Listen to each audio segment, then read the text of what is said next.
500 தான் இருக்குன்னு சொல்ல, சரி அதையே விட்டு வைக்கல, 500 ரூபாய்க்கு கொடு. அவன் தான் கக்கூஸ் வாலி முதற்கொண்டு களவாங்கலாங்கிற பிளானுக்கு வந்துட்டாங்களே. அப்படிங்கும்போது 500 ரூபா இருந்தா அனுப்புன்றான். 500 ரூபாய்க்கு எவ்வளோன்னு பார்த்தா 12,000 ரூபா தரன்றான். 12,000 சரி அனுப்பு அப்படிங்கிறான். இல்ல டாக்ஸ் கட்டினாதான் அந்த ஆன்லைன் ட்ரேடிங் ஆப்ல இருந்து பணத்தை எடுக்க முடியும், அதனால நீ டாக்ஸை கட்டுங்கிறான். டாக்ஸ் எவ்வளோன்னு கேட்டா 4,200 ரூபா டாக்ஸ். கெட்டது 500 ரூபா, வரப்போறது 12,000 ரூபா. இதுக்கு 4,200 ரூபா டாக்ஸ் கட்டணும்னு சொல்ல, 500 ரூபாய்க்கு மேல அம்மஞ்சல் இல்ல, அதெல்லாம் தர முடியாது.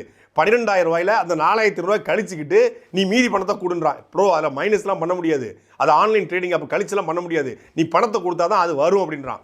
பணத்தெல்லாம் கொடுக்க முடியாதுன்னு சொல்லி இவன் கழிச்சு அனுப்புறான். 12,000 4,200 ரூபாய் கழிச்சு ஒரு 7,800 ரூபாய் போட்டு விட்டேன்னா நான் அடுத்து தாவேக்கா கூட்டத்துக்கு நான் கிளம்பிடுவேன், அடுத்தடுத்து நான் வந்து இந்த மாதிரி உனக்கு இன்வெஸ்ட் பண்ணுறேன் அப்படின்னு சொல்ல, அதெல்லாம் முடியாது, பண்ண முடியாதுன்னு அப்படியே அந்த கான்வர்சேஷன் போயிட்டே இருக்கு.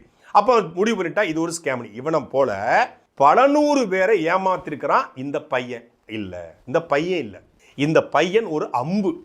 இவன் 15 வயசு பையன். இந்த 15 வயசு பையனுக்கு இப்படி சாட் ஜிபிடியில் ஏஐ டெக்னாலஜியை போட்டு மலேசியாவுக்கு போனது போல, விஜய் வீட்டு வாசலில் நின்னது போல, அதே போல் வந்து பல்வேறு ஆர்டிஸ்டில் வந்து மிமிக்ரி பண்ணி அவங்க பேசுவது போல பண்ணதுக்கான வாய்ப்பு 100 விழுக்காடு கிடையாது. இவனுக்கு பின்னாடி இருப்பது யாருன்னு பார்த்தா இவனுடைய அண்ணன். இவங்க அண்ணனும், அதாவது ஃபேமிலிஸுங்கிறாங்கல்ல, ஃபேமிலிஸாக சேர்ந்து மற்றவங்களை ஏமாத்துறதான் இவன் ஃபேமிலிஸ்ன்னு இருக்கான். அது மட்டும் இல்லாமல் ஒர்க் ஃப்ரம் ஹோம் சொல்லி ஏமாத்திருக்காங்க. ஒர்க் ஃப்ரம் ஹோம் யாருன்னா அவங்களுக்கு தான் ஒர்க் ஃப்ரம் ஹோம். வடிவேல் சொல்வார்ல, நான் எப்படி உங்கள்கிட்ட 100 ரூபா வாங்கி பணக்காரனானோ அதே மாதிரி எல்லாத்தையும் நீங்கள் 100 ரூபா வாங்கி பணக்காரனாயிருங்க. அது மாதிரி இவங்க குட்டி குஞ்சானா பார்த்து அணிலா பிடிச்சி 65 போட்டிருக்காங்க. அணில் 65 போடல நம்ம தான் ஃபேமஸ்ன்னு பார்த்தா இந்த கொடுவாய் அன்பு அதை விட பெரிய ஃபேமஸாக இருக்கிறான். அவன் சின்ன வயசுலேயே அணில் 65, அணில் ரோஸ்ட்டு, அணில் சுக்கா, அணில் பெப்பர் சிக்கன்லாம் போட்டு அருமையாக சாப்பிட்டு கார் வாங்குறான்.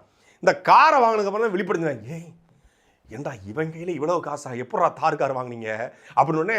ஆஹா இவன் ஸ்கேம் பண்ணியிருக்கான்னு விழிப்பு அடைஞ்சு இவனுக்கு யாரெல்லாம் ஏமாந்தாங்களோ அவங்களே அந்த விர்ச்சுவல் வாரியர்ஸே இப்போ தொடர்ச்சியாக வீடியோக்களை தள்ளி கொண்டிருக்காங்க. 25 அக்டோபர் 17 டைம் வந்து 12:52 நைட்டு தான்டா, நைட்டு போட்டிருக்கான். வந்து உடனே 53க்கு மெசேஜ் போட்டிருக்கான். 12:53க்கு போட்டோடனே இந்த மாதிரி ஸ்கேமோட சேட்லாம் அனுப்பிச்சு விட்ருக்கான். 1000 ரூபாய் போட்டிங்கன்னா 17,000 ரூபாய் வரும் அப்படின்ற